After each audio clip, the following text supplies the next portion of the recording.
Have you ever wondered why certain words stay in someone's heart long after the conversation ends? It's not about fancy lines or endless compliments. It's about how you speak in a way that touches her emotions and imagination. Today, let's uncover one of the simplest but most powerful things you can say that makes her think about you even when you're not around. Think about this. You're walking down the street and you pass a little cafe with live music playing. It's the same kind of music she once told you she loves. Instead of just enjoying it alone, you send her a message. I wish you were here with me right now. That single sentence does two things at once. It shows her that her presence has value in your world, and it plants an image in her mind that she can't shake off. Marcus Aurelius once said, "The happiness of your life depends upon the quality of your thoughts." When you give her a picture to imagine a scene where she belongs, you invite her mind to revisit that image again and again. It's no longer just your coffee or your walk. Suddenly, it becomes a shared experience in her imagination. Trust me, she will replay it. Here's why it works so well. Human beings don't just crave physical closeness, they crave emotional presence. When you make her feel included in your moment, even when she's not physically there, you bridge that gap. It's like leaving the door slightly open so she can step into your world anytime she wants. And once she does, she'll want to stay. Let me give you another example. Imagine you're on a trip, watching the sunset from a quiet hilltop. You could post a photo, but instead you send her a short voice note. This view is incredible, but it would be even better if you were here.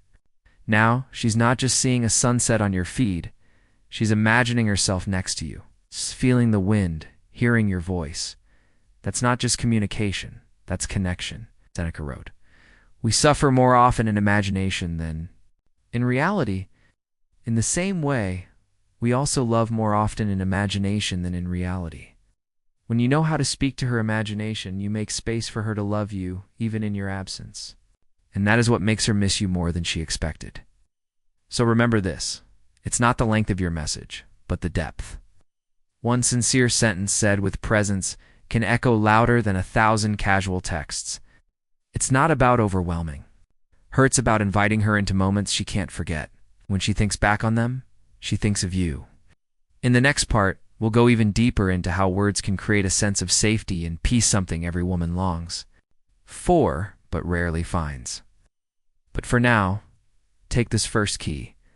I wish you were here. Simple, honest, unforgettable. In the last part, we talked about the power of inviting her into your world with a simple phrase like, I wish you were here. That sentence opens a door to her imagination. But once she steps in, what keeps her there? The answer is safety. Not physical safety alone, but emotional safety. The kind of calm that makes her want to stay close. Picture this. After a stressful day, you tell her, you make me feel at peace. First, it may sound small, almost too simple. But to her, it's rare. Most compliments women hear are about looks, style, or surface qualities. Very few men notice, let alone say, that her presence creates tranquility, and that is exactly what makes it unforgettable. Epictetus once said, no man is free who is not master of himself. When you show her that being around her brings you calm, you're not handing her control over your emotions, you're revealing your strength. Because only a man who knows his own mind can say with honesty, with you I feel grounded. That's not weakness. It's power expressed through vulnerability. Let's use an everyday example. Imagine you're driving home after a long, noisy day. The city feels too loud, the traffic too heavy. You think of her, and suddenly the chaos doesn't feel as sharp. When you share that thought, just thinking of you makes things lighter. You're not just sending words, you're sending relief. And every time she replays that message, she ties her identity to that sense of peace. We crave it. Again, and by craving it, she craves you. Seneca wrote, true happiness is to enjoy the present without anxious dependence upon the future. When you tell her she brings you peace, you're saying she makes the present better, not because of promises, not because of what might happen, but because of now. That anchors you both in the moment. And moments are what turn into memories. Here's another layer. When you connect your emotions to peace instead of chaos, you separate yourself from the noise of every other man. Most men compete by showing off, raising their voices, trying too hard to impress. But the man who can calmly say, "You make me feel at ease," stands apart. He doesn't chase validation. He creates value in stillness. And that quiet confidence is magnetic. Think of it like music. Some songs are loud, energetic, designed to hype you up. But the ones we play late at night when the world slows down are softer. They calm us, remind us of who we are. That's the effect your words can have on her. Not background noise, not empty chatter, but the song she plays when she wants comfort. So remember this. Women don't only remember the man who excites them. They remember the man who calms them. Excitement fades, but peace endures. Your words, when tied to that feeling, will echo in her mind far longer than flashy compliments ever could. In the next part, we'll talk about a different key how to spark curiosity that lingers in her thoughts. It's making her look forward to seeing you again. But for now, hold on to this truth. Peace is rare, and the man who gives it becomes unforgettable.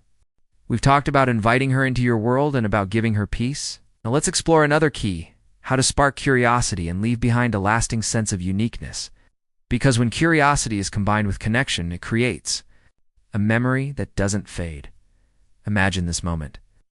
You're texting her after a good day, and instead of telling her everything, you say, "Something interesting happened today, but I'd rather tell you in person." That single choice transforms a simple story into anticipation. Now her mind is engaged, filling in the blanks, waiting for the moment you reveal it. That's not manipulation, it's storytelling. And human beings are wired to love stories. With suspense, Seneca once said, delay is the greatest remedy for anger, but delay also makes desire stronger. When you hold back a detail not to hide, but to create space, you make the eventual moment richer. She doesn't just remember the story, she remembers the waiting, the wondering, the curiosity you sparked. It's like leaving a candle half lit so the flame lingers. Here's an everyday example. Let's say you discover a cafe with the best dessert you've ever tried. Most people would send a photo immediately, but instead you text, "I found a place that you'd love. I'll take you there, it's a surprise." Suddenly, the dessert isn't just food, it becomes a shared experience in the future, something she imagines over and over until it happens. That imagination keeps you present in her thoughts, Marcus Aurelius wrote. The soul becomes dyed with the color of its thoughts. When you plant thoughts of wonder and anticipation, you color her inner world with your presence. You become not just someone she spoke to, you become the thought she carries, and that's how curiosity turns into memory. But there's one more layer. Beyond imagination and safety lies the sense of uniqueness. Us. Every woman longs to feel special in someone's life, not replaceable. When you tell her, "I've never felt this way with anyone else," you're not exaggerating, you're identifying a truth. Because the connection between two people is always unique.